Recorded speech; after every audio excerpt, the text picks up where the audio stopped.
In this video, we're going to be talking about natal moon in Virgo in the second house and what this placement means for you if you have it in your chart.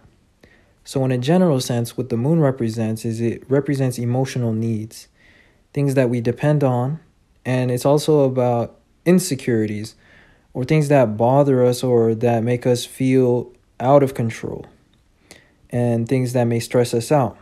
So when somebody doesn't have their emotional needs met, indicated by the moon, it shows that they are emotionally unfulfilled or that they experience bothersome feelings.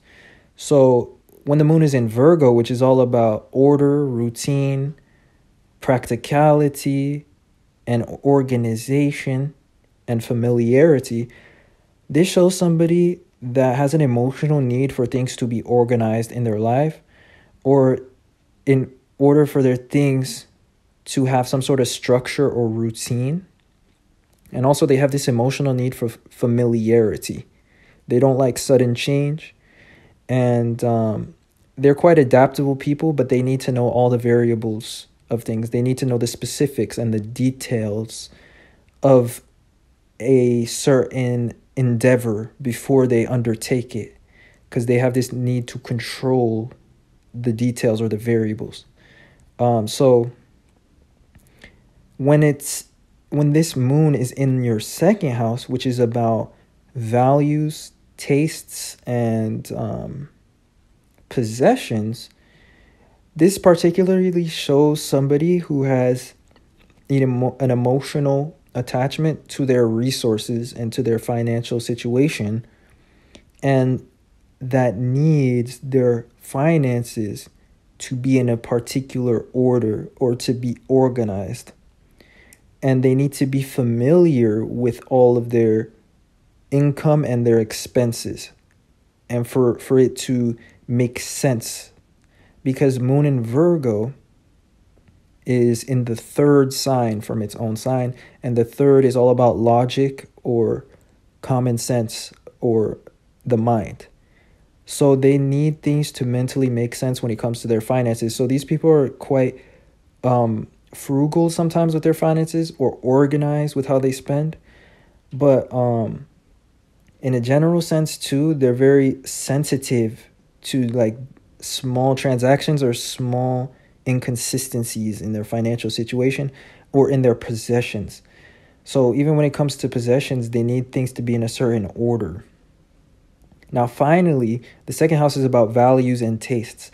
So these people have a very refined taste. They're very sensitive to different smells, tastes, and material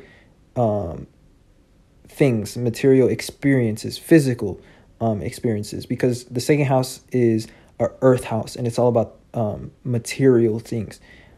And it's also about indulgence, so things such as food. So these people have very specific standards of quality or perfection when they have the moon here in the second house in Virgo.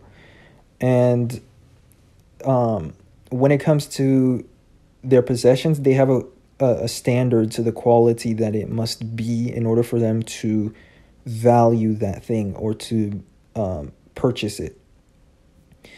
And they could just have certain standards of how they present themselves as well.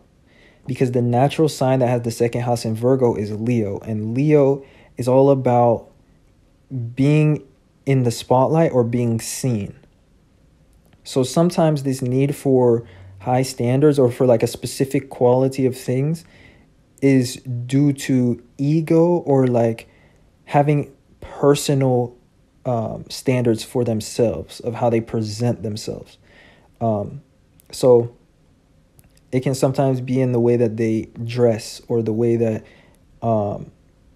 they do their makeup, or like the way the type of scents that they wear. But they have like a really refined sense of taste when it just comes to literal taste, but also artistic tastes as well. And yeah, so for the most part, that sums up what I wanted to talk about for this placement. There may be some other traits that I didn't cover, but These people are comfortable with like a certain very specific standard that they choose, or that they kind of grew used to. So with that being said, I hope you guys enjoyed this video and that it was insightful. And if you did and you saw yourself in any way in this video, then don't forget to leave a like and subscribe to this channel if you'd like to see more content. Other than that, I appreciate you guys watching and supporting in any way that you do. And I will talk to you guys sometime soon in another video. Peace.